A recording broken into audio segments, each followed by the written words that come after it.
Today, I really appreciate you hearing my request. I have introduced House Res 57. These are articles of impeachment on President Biden for abuse of power in regards to his willingness to use his position of power to aid his son, Hunter Biden, and their business dealings. I've also introduced another article of impeachment on President Biden, which is Res 597. This has to do with the national security crisis that President Biden has created with regards to the extreme threat at the southern border. I've introduced House Res 598, articles of impeachment on President Biden in regards to the failure in Afghanistan. And I've introduced House Res 596, articles of impeachment on President Biden for the COVID eviction moratorium and his willingness to use his position to try to do what he shouldn't be doing. We have three branches of power. Now, this is not an issue that is just important to me. This is an issue that's important to the American people.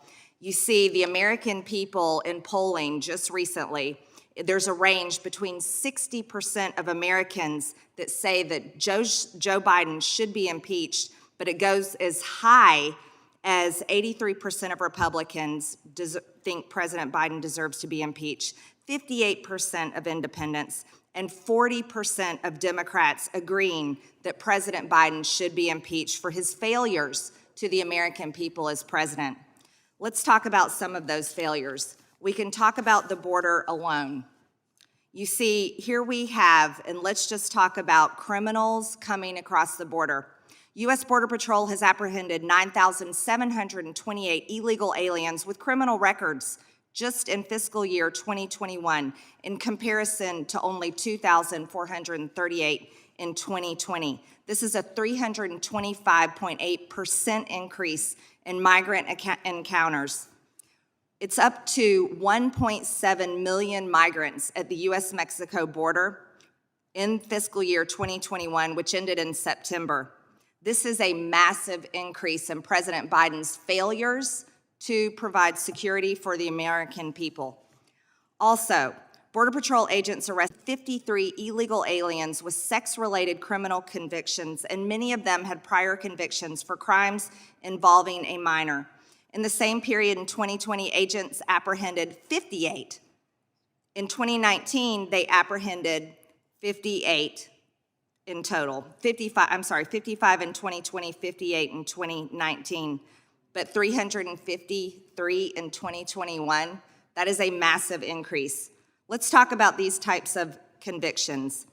These convictions include forcible sexual assault of a child under 14, sexual conduct with a person under 13, statutory rape, second-degree sexual assault of a child, and lewd acts with a minor. Del Rio sector in Texas, they have seen 3,166% increase in arrest of convicted sex offenders compared to the same time frame last year. This is a threat to the American people, and Joe Biden is failing on his job. We could go on and on with the statistics and the numbers, but I think plenty of people have done that already. So let's talk about what is the presidential oath of office. Joe Biden swore an oath. He said, "I do solemnly swear that I will faithfully execute the office of President of the United States, and I will, to the best of my ability, preserve, protect, and defend the Constitution of the United States," and he is failing to uphold his oath. You see, Article 4, Section 4 says that the U.S. guarantees each state against invasion. Joe Biden is failing the American people by refusing to uphold the law and the Constitution. But Afghanistan is where it really hurt. You see, Article 3, Section 3, Joe Biden could be guilty of treason. Our law says that levying war against the U.S., adhering to the enemies of the U.S., and giving aid and comfort is treason. President Biden did that by arming the Taliban with our taxpayer-funded U.S. equipment and weapons. He abandoned Americans in Afghanistan and seems to have no interest in getting them back. And only worse, he failed to ignore the intel that there was going to be an ISIS bomber and 13 of our soldiers were killed. I asked this committee to bring my articles of impeachment forward in hearings and markup, and I thank you very much for your time.